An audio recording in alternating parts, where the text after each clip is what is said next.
Northwest sees more sizzling temperatures as heat wave hits much of U.S. Heat advisories, warnings in effect from Midwest to Mid-Atlantic through end of week.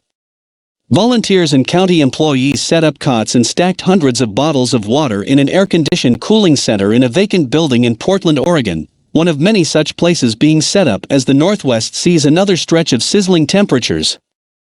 Scorching weather also hit other parts of the country this week. The Weather Service said heat advisories and warnings would be in effect from the Midwest to the Northeast and Mid-Atlantic through at least Friday. In Portland, temperatures neared 100 degrees Fahrenheit, 37.8 Celsius, on Wednesday, and the mercury could soar past the century mark Thursday and Friday. Authorities trying to provide relief to vulnerable people are mindful of a record-shattering heat wave earlier this summer that killed hundreds in the Pacific Northwest. The high temperatures in Portland, part of a usually temperate region, would break all-time records this week if the late June heat wave had not done so already.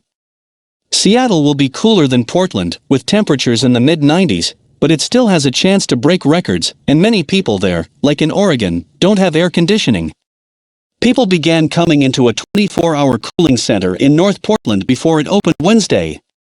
The first few people in were experiencing homelessness, a population vulnerable to extreme heat.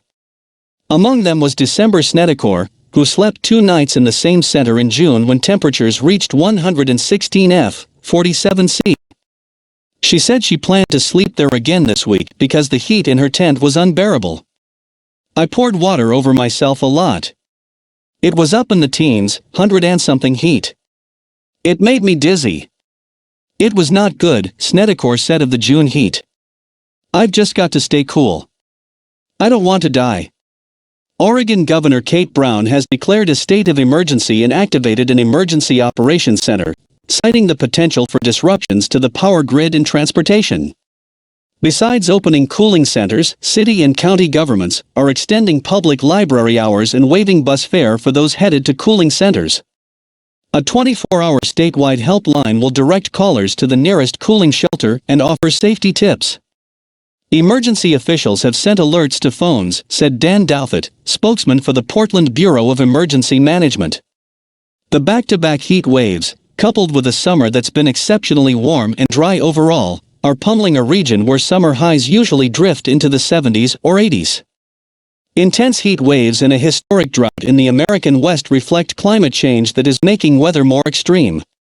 The June heat in Oregon, Washington and British Columbia killed hundreds of people and served as a wake-up call for what's ahead in a warming world.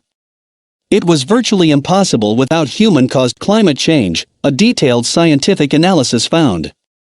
Even younger residents struggled with the heat in June and dreaded this week's sweltering temperatures. Catherine Morgan, 27, has no air conditioning in her third-floor apartment and can't afford a window unit on the money she makes working at a bookstore and as a hostess at a brewery. She'll have to walk to work Thursday, the day when temperatures could again soar.